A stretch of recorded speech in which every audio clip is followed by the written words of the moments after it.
Three former Fed chairs just unloaded on the White House, and their own legacies deserve a spotlight right now.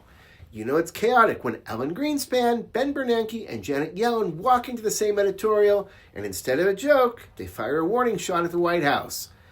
That's exactly what happened this week when all three former Federal Reserve chairs publicly condemned the Justice Department's criminal investigation of current Fed Chair Jerome Powell, calling it an unprecedented attempt to undermine the Fed's independence. Okay, let's unpack this. These aren't random academics. These are the last three people who ran the central bank.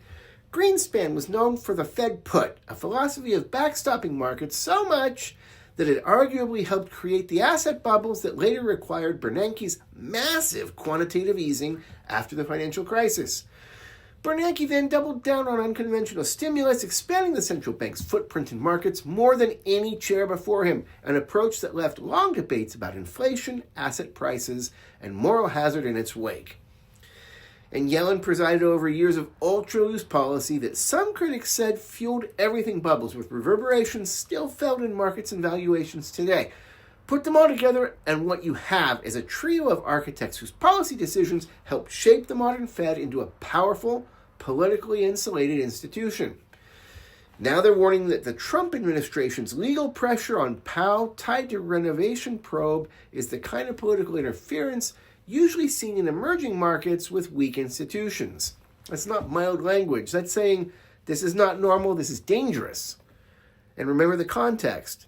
President Trump has openly criticized Powell for not cutting interest rates enough, repeatedly demanding lower rates, and publicly belittling him. But Powell kept the Fed focused on its mandate, even if that meant resisting political pressure. And now he's facing criminal subpoenas in what critics say is a pretext aimed at forcing policy decisions. This isn't really about renovation costs anymore. It's about who controls monetary policy and whether political retaliation replaces economic judgment.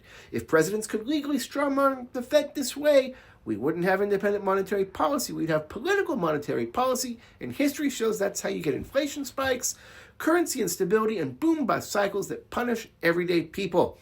Yes, these former chairs have their own controversial legacies, but they're warning now it's one of the clearest institutional alarms you're going to hear. This fight isn't just between Trump and Powell. It's between political pressure and institutional independence. And that's a battle every homeowner, every business owner, and every worker will feel long after the headlines fade.